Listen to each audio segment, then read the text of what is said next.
Dear students, आज की class में हम बात करने जा रहे हैं न्याय की संकल्पना के ऊपर। Justice, theory of justice.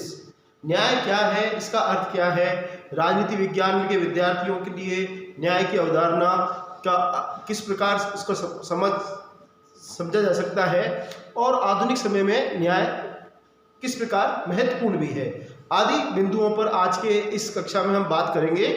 आप इस YouTube चैनल को सब्सक्राइब अवश्य कर लें। न्याय क्या है, तो न्याय की अगर हम बात करें तो न्याय के बारे में प्राचीन राजनीति विज्ञान के साथ साथ पाश्चात्य चिंतन में और भारतीय चिंतन में भी हमें न्याय की विभिन्न परिभाषाएं देखने को मिलती हैं। पाश्चात्य राजनीतिक चिंतन में हम सबसे पहले देखें प्लेटो की अगर हम बात करें तो प्लेटो ने अपनी पुस्तक रिपब्लिक नामक ग्रंथ में जो केंद्रीय चर्चा का विषय रहा, जिसको सर्वाधिक बल दिया, वो किसके ऊपर बल दिया, न्याय के ऊपर बल दिया। और इसी कारण प्लेटो की रिपब्लिक को दूसरा नाम भी दिया जाता है, वो है कंसर्निंग जस्टिस, न्याय पर चर्चा, न्याय पर निबंध। हम प्लेटो की पुस्तक को, इस रिपब्लिक को दूसरा नाम भी देते हैं। तो प्लेटो के अनुसार न्याय क्या है?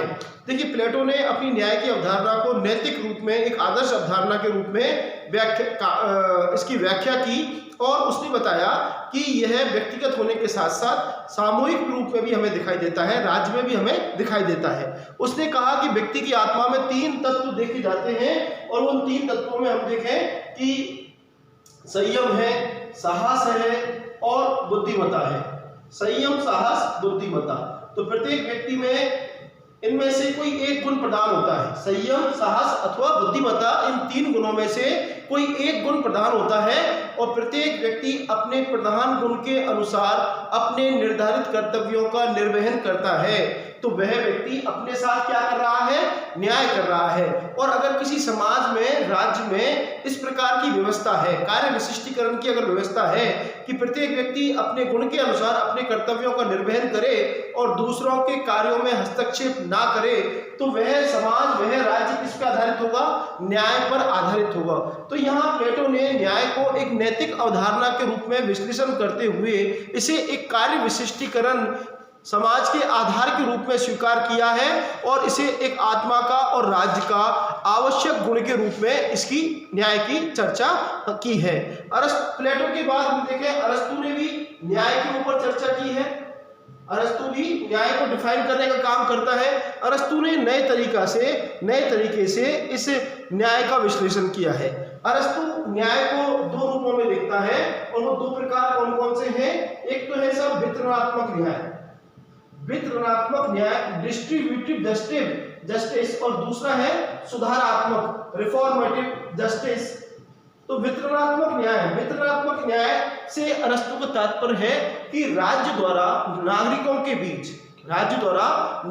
के बीच पद एवं पुरस्कारों का वितरण किस प्रकार किया जाना चाहिए। तो अरस्तु का ये मानना है कि राज्य की गई सेवा के अनुपात में नागरिकों को पद एवं पुरस्कार प्रदान किए जाने चाहिए। राज्य की गई सेवा एवं योग्यता के आधार पर, on the basis of ability and service of state, these rewards should be distributed among the public, among the citizens. तो हम देखें कि यहाँ वितरण का आधार किसे बनाया गया, योग्यता को बनाया गया और राज्य की सेवा को बनाया गया अरस्तु ने अपने वितरणात्मक न्याय के अंतर्गत। और दूसरा है सुधारात्मक न्याय, कि नागरिकों के बीच परस्पर संबंध जो हैं, उन संबंधों के निर्वहन में एक दूसरे के प्रति जो कर्तव्य हैं, दायित्व हैं, संविदाएं हैं, उनके निर्वहन में प्रत्येक व्यक्ति अपने निर्धारित कर्तव्यों का निर्वहन करे। तो अगर उसकी कोई अवहेलना करता है तो उस रूप में किसका प्रयोग किया जाना चाहिए, सुधारात्मक न्याय का प्रयोग किया जाना चाहिए। तो यहाँ अरस्तु ने इस रूप में न्याय की व्याख्या की है। अरस्तु के बाद हम देखें संत अगस्टाइन जो है न्याय को राज्य का एक महत्वपूर्ण आधार स्वीकार करता है और वो कहता है कि जिन राज्यों में न्याय नहीं होता वो राज्य डाकुओं के झुंड मात्र रह जाते हैं। अर्थात किसी भी राज्य के लिए न्याय का होना अपरिहार्य है, जरूरी है। और वह इस न्याय को परिवार, लौकिक राज्य, ईश्वरीय राज्य आदि के संदर्भ में न्याय की विवेचना करता है और उसका न्याय से उसका जो आशय है वह व्यक्ति का ये कर्तव्य मानता है, दायित्व मानता है कि वह ईश्वरीय राज्य में जो ईश्वर के प्रति कर्तव्य हैं उन कर्तव्यों का निर्वहन करे, तो उस राज्य में स्वतः किसकी स्थापना हो जाएगी? न्याय की स्थापना हो जाएगी। संत अगस्टाइन के बाद हम देखें संत थॉमस एक्विनास मध्ययुगीन विचारक है एक्विनास। तो ये एक्विनास न्याय को किस रूप में देखते हैं कि प्रत्येक व्यक्ति को उसके अधिकार, जो उसके लिए निर्धारित अधिकार हैं, कर्तव्य हैं, उनका पालन करने, उनको देने पर राज्य में किसकी स्थापना होती है? न्याय की स्थापना होती है। तो यहाँ एक्विनास जो है वो रोमन विधि का बड़ा समर्थक है और वह कानून के पालन में, कानून की स्थापना में, रोमन विधि की स्थापना में वह न्याय की स्थापना भी देखता है।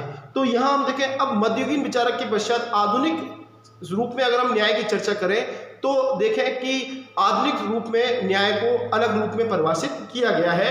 भारतीय चिंतन परंपरा में भी, चाहे हम मनु, कौटिल्य, शुक्ल की बात करें, तो उनमें भी न्याय को कर्तव्यों की व्यवस्था के रूप में स्वीकार किया गया कि प्रत्येक व्यक्ति समाज में अपने कर्तव्यों का निर्वहन करे। तो वह अपने कर्तव्यों का निर्वहन करते समय किसका पालन कर रहा है? न्याय का पालन कर रहा है। आधुनिक संदर्भ में हम देखें कि न्याय की जो धारणा है, उस न्याय की धारणा के विभिन्न अर्थ लिए जाते हैं और कहा भी जाता है कि सब समाज को न्यायपूर्ण होना चाहिए और प्रत्येक व्यक्ति का आचरण न्याय पर आधारित होना चाहिए। तो बड़ा आकर्षक भी लगता है, बड़ा अपरिहार्य भी लगता है, बड़ा उपयोगी भी लगता है।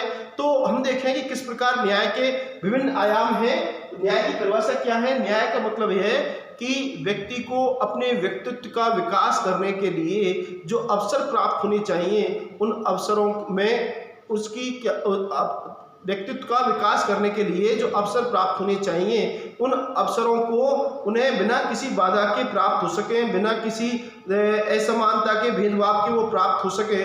तो उसी अवधारणा को हम क्या कह रहे हैं? न्याय कह रहे हैं। अब न्याय के कई सारे पक्ष हैं साहब। न्याय के विभिन्न पक्षों की अगर हम बात करें तो देखिए साहब, नैतिक पक्ष न्याय का एक मॉरल पक्ष है। ये नैतिक पक्ष क्या कहता है? नैतिक पक्ष कहता है प्राकृतिक न्याय के ऊपर आधारित है। जिस प्रकार प्रकृति ने व्यवस्था बनाई हुई है, ईश्वर ने जो व्यवस्था बनाई हुई है, जो समाज निर्धारित किया हुआ है, उसमें अपने निर्धारित दायित्वों का पालन प्रत्येक व्यक्ति को स्वाभाविक रूप से करना चाहिए। जैसे नैतिक नियमों की पालना करनी चाहिए। अगर नैतिक नियम कौन कौन से हैं? ये सत्य बोलना है, दया, करुणा, प्रेम का भाव रखना है, ईमानदारी की बात करना है। तो ये सब किस न्याय की कौन सी अवधारणा से जुड़े हुए हैं? नैतिक अवधारणा से जुड़े हुए हैं। हम न्याय का, राजनीतिक न्याय की अगर बात करें, हम इसकी बात करें, राजनीतिक न्याय की अगर बात करें, पॉलिटिकल जस्टिस की अगर हम बात करें, तो राज व्यवस्था में राजनीतिक कार्यों में भागीदारी, राजनीतिक कार्यों में भागीदारी का अवसर सबको बिना किसी बाधा के समान रूप से प्राप्त होना चाहिए। जैसे चुनाव लड़ना है या किसी संगठन का निर्माण करना है, राजनीतिक दल का निर्माण करना है, मतदान का अधिकार प्राप्त करना है, तो ये बिना किसी भेदभाव के, बिना किसी बाधा के प्रत्येक व्यक्ति को इन तक क्या होनी चाहिए? पहुंच होनी चाहिए। सरकार के कार्यों की आलोचना करने का अधिकार है। तो ये सब अवसर सबको प्राप्त होना चाहिए। राजनीतिक पदों पर नियुक्ति का अवसर है, यह प्राप्त होना चाहिए। तो अगर इन सब विशेषताओं से युक्त समाज जो होगा, उस समाज में हमें क्या दिखाई देगा? राजनीतिक न्याय दिखाई देगा। अब हम बात करें सामाजिक न्याय, सोशल जस्टिस की अगर हम बात करें, तो सामाजिक न्याय से हमारा तात्पर्य है कि समाज में विभिन्न धर्मों, जातियों, वर्गों, संप्रदाय के जो लोग रहते हैं, उन सभी धर्म, जाति, वर्ग के भेदभाव के बिना सबको समाज में समान अवसर प्राप्त होने चाहिए। इस व्यवस्था को क्या कहा जाता है? सामाजिक न्याय। कि जाति, धर्म, भाषा, जाति, धर्म, वर्ग के आधार पर व्यक्ति व्यक्ति के बीच कोई भेदभाव नहीं किया जाए, तो वह स्थिति क्या कहलाएगी? सामाजिक न्याय की स्थिति कहलाई जाएगी। तो यहाँ हम देखें कि जो सामाजिक न्याय की स्थापना के लिए राज्य द्वारा आधुनिक समय में कई प्रयास किए जाते हैं। क्यों? सामाजिक विकास की प्रक्रिया में जो लोग पीछे रह गए हैं, उन लोगों को ऊपर उठाने के लिए, आगे बढ़ाने के लिए राज्य द्वारा कई प्रकार के सकारात्मक कदम उठाए जाते हैं। और इन सकारात्मक कदमों के अंतर्गत उदाहरण की बात करते हैं, जैसे आरक्षण के प्रावधान करना, उनके लिए विशेष योजनाओं का निर्माण करना, या राज्य द्वारा जो दलित हैं, वंचित हैं, या पिछले तबके के जो लोग हैं, डिप्राइव्ड क्लास के जो लोग हैं, उनके लिए कुछ संरक्षणात्मक कदम जो उठाए जाते हैं, तो वो सब किसकी स्थापना के लिए प्रयास किए जा रहे हैं? सामाजिक न्याय की स्थापना के लिए प्रयास किए जा रहे हैं। अब हम बात करें आर्थिक न्याय की। अगर हम बात करें आर्थिक न्याय, कि प्रत्येक व्यक्ति को अपने जीवन निर्वाह करने के साधन, मीन्स ऑफ लिवलीहुड। आर्थिक न्याय का तात्पर्य यह है कि समाज में जो उत्पादन के साधन है, आजीविका के साधन है, उन आजीविका के साधनों पर किसी वर्ग विशेष का, किसी व्यक्ति विशेष का, किसी कॉरपोरेट विशेष का नियंत्रण नहीं होना चाहिए, अपितु प्रत्येक व्यक्ति को अपने जीवन निर्वाह करने के साधनों तक उसकी क्या होनी चाहिए, निर्बाध रूप से पहुंच होनी चाहिए, प्राप्ति होनी चाहिए कि वे अपनी आजीविका प्राप्त कर सके। अगर कोई व्यक्ति अपनी न्यूनतम आवश्यकताओं को, रोटी कपड़ा और मकान जो माना जाता है, उनको प्राप्त नहीं कर पा रहा है, तो राज्य यह प्रयास करेगा कि उन्हें क्या प्राप्त हो सके, आर्थिक न्याय प्राप्त हो सके। आर्थिक न्याय के साथ साथ हम देखें कानूनी न्याय की अगर हम बात करें, कानूनी न्याय,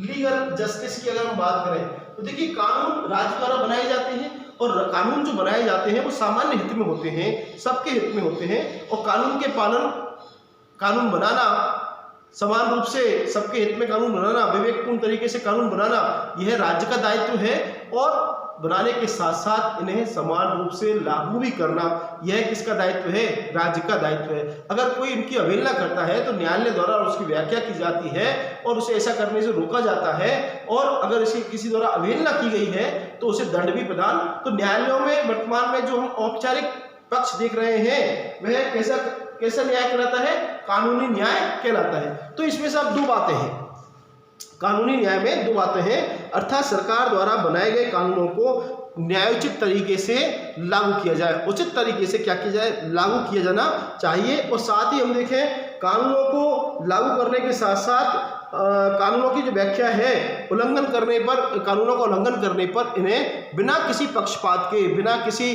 भेदभाव के दंड प्रदान किया जाए, यह हमें अवधारणा किसमें देखने को मिलती है, कानूनी न्याय में ये हमें देखने को मिलती है।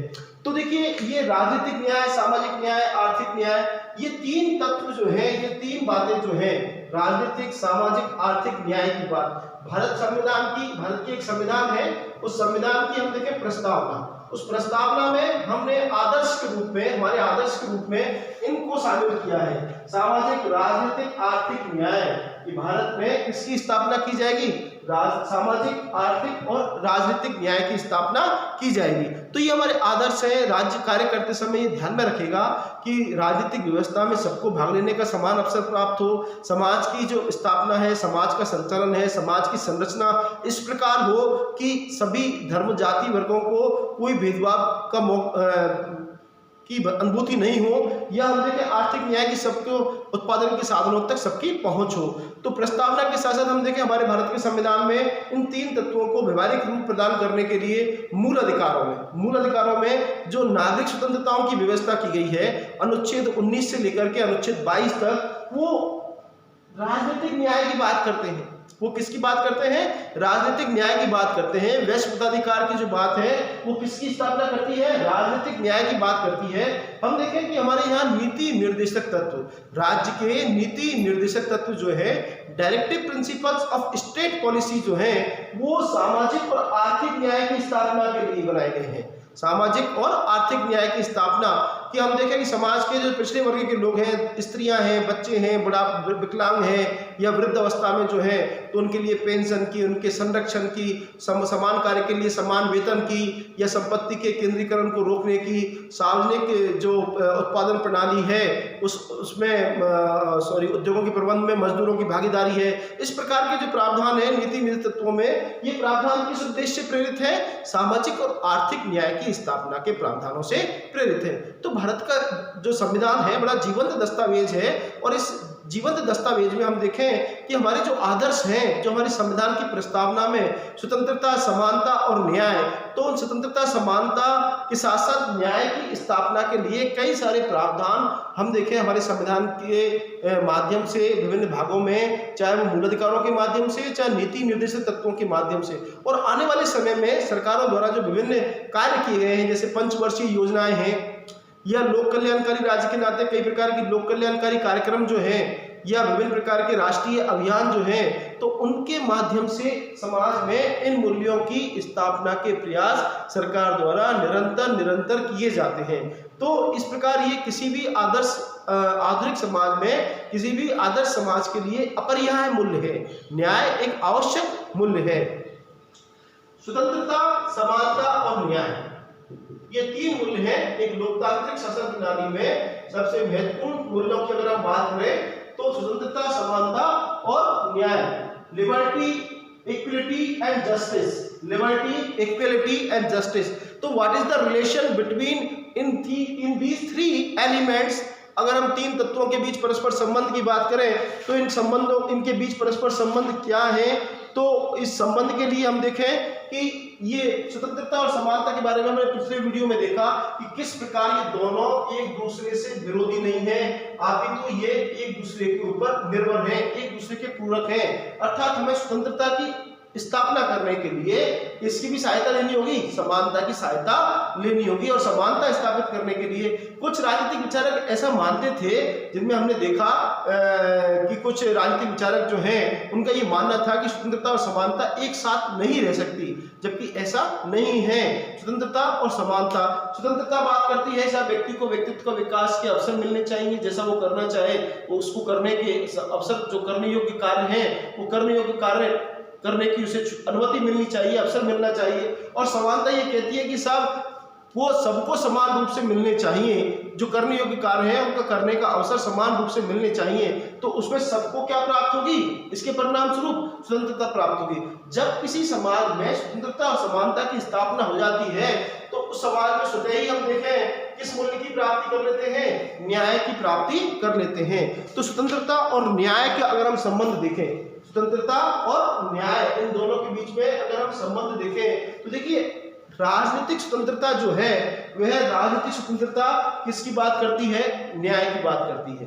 राजनीतिक स्वतंत्रता किसकी बात कर रही है? न्याय की। आर्थिक स्वतंत्रता की अगर हम बात देखें तो आर्थिक स्वतंत्रता के लिए हमें किसकी आवश्यकता होगी?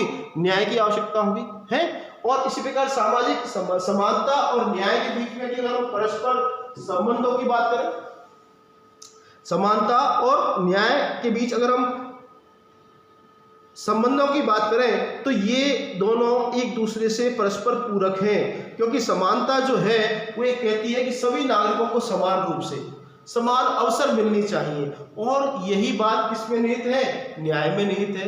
तो स्वतंत्रता और समानता और न्याय तीनों मूल्य परस्पर एक दूसरे से अंतः संबंधित हैं, एक दूसरे से जुड़े हुए हैं, निर्भर हैं। इन्हें एक आधुनिक लोकतांत्रिक राज्य के आधार के रूप में हमें स्वीकार करना होगा, इन्हें अपनाना होगा। और विकास के लिए व्यक्तियों को जो विशेष सुविधाएं प्रदान की जाती हैं उन विशेष सुविधाओं में सभी को हम देखें स्वतंत्रता और समानता की सिद्धि होना जरूरी है। इसी के साथ ये वीडियो समाप्त होता है। धन्यवाद।